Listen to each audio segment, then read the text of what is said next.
दोस्तों, ये हमारा दूसरा चैनल है। आप हमारे इस चैनल पर जरूर जाएं और हमारे इस दूसरे चैनल को आप लाजमी सब्सक्राइब करें, क्योंकि अब मिलेंगी आपको और भी मजे मजे की कहानियाँ। अभी आप डिस्क्रिप्शन में जाएं और हमारे इस दूसरे चैनल को लाजमी सब्सक्राइब करें। मीनू चिड़िया मिट्ठू महाराज का नाम सुनकर थोड़ा डर जाती है और बेचारी मीनू चिड़िया अपने मानो चिड़े को लेकर वहां से चली जाती है। वाह भाई वाह, मीनू चिड़िया ने तो इस पेड़ पर कितने सारे घर बना लिए हैं और अब से ये सारे घर मेरे हैं। अब मैं ये सारे घर पक्षियों को बेच दूंगा और फिर मैं कितना अमीर हो जाऊंगा और रानी कौवी भी वापस मेरे पास आ जाएगी। मानो चिड़ी, इस बार तो हमारी सारी मेहनत जाया गई। लगता है इस बार हम कोई भी व्यापार नहीं कर पाएंगे। हम दोनों ने मिलकर कितनी मेहनत से वहाँ पर कितने सारे घर बनाए थे और उस कालू कौवे ने हमारे सारे घर हथिया लिए। मम्मा, अगर हमें पहले पता होता कि वे पेड़ कौवे अंकल के पूर्वजों का है तो फिर हम कभी भी उस पेड़ पर घर नहीं बनाते। हाँ मानो चिड़ी, अब क्या कर सकते हैं। लगता है इस साल हमारा व्यापार करना हमारे नसीब में ही नहीं लिखा था। दूसरी तरफ कालू कौवे ने मीनू चिड़िया के बनाए हुए घरों को ढेर सारे गंदम के दानों में बेच दिए होते हैं और अब सभी पक्षी आराम से अपने घरों में रह रहे होते हैं।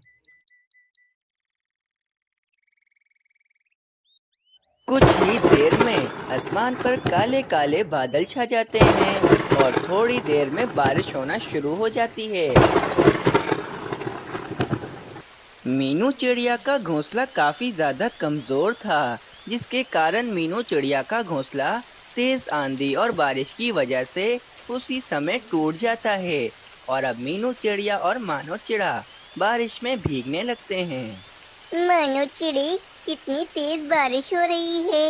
अगर ऐसी ही बारिश होती रही तो मानो चिड़ी, तुम तो बीमार हो जाओगी। मुझे कुछ करना पड़ेगा। हाँ मम्मा, अगर ये बारिश ऐसे ही होती रही तो मैं तो बीमार हो जाऊंगा। इस बारिश का पानी बहुत ही ठंडा है। चलो मानो चिड़ी, अभी हम दोनों यहाँ से चलते हैं और बारिश से बचने की कोई जगह ढूंढते हैं। फिर मीनू चिड़िया और मानो चिड़ा वहाँ से चले जाते हैं।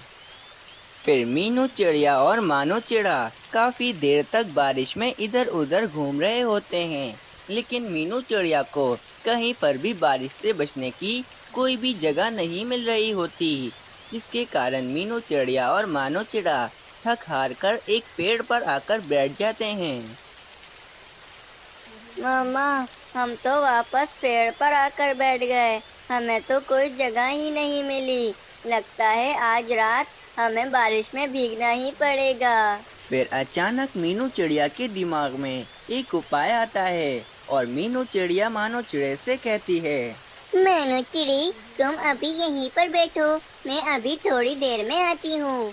ये कहकर मीनू चिड़िया वहाँ से चली जाती है।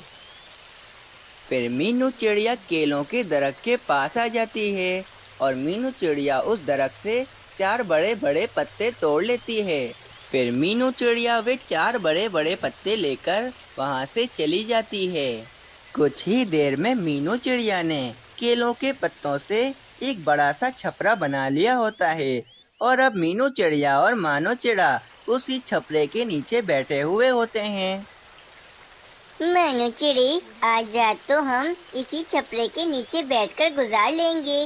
कल सुबह तो बारिश भी रुक जाएगी और फिर उसके बाद मैं किसी पेड़ पर एक नया घोंसला बना दूंगी।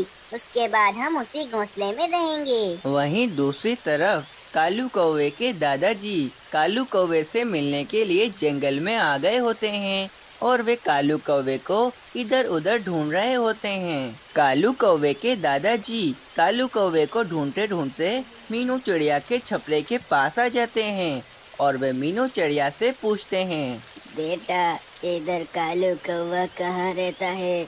मुझे कालू कौवे से मिलना है। आपको कालू कौवे से मिलना है?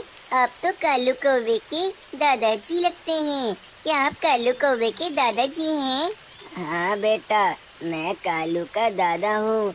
तुम मुझे बता सकती हो कि कालू कहाँ रहता है?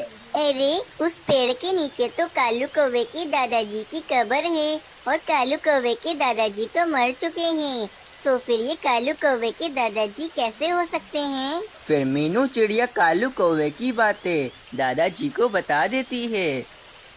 अरे बेटा, मेरे कालू ने तुम्हें झूठ कहा। मेरा कोई भी पेड़ नहीं है।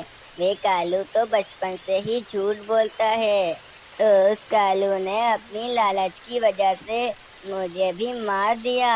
मैं अभी जाता हूँ कालू के पास और उसे जाकर मैं सबक सिखाता हूँ। फिर कालू कौवे के दादाजी और मीनू चिड़िया और मानो चिड़ा कालू कौवे के पास चले जाते हैं। दादाजी, आप यहाँ पर कैसे आए और आप अकेले आए हो? दादी जी को नहीं लेकर आए? हाँ कालू कौवे, तुम तो कह रही थे कि तुम्हारे दादाजी मर चुके हैं और तुम्हारे दादाजी की कब्र इस पेड़ के नीचे है। देखो, तुम्हारे दादाजी तो जिंदा हैं। और तुमने ये भी कहा था कि ये पेड़ तुम्हारे दादाजी का है।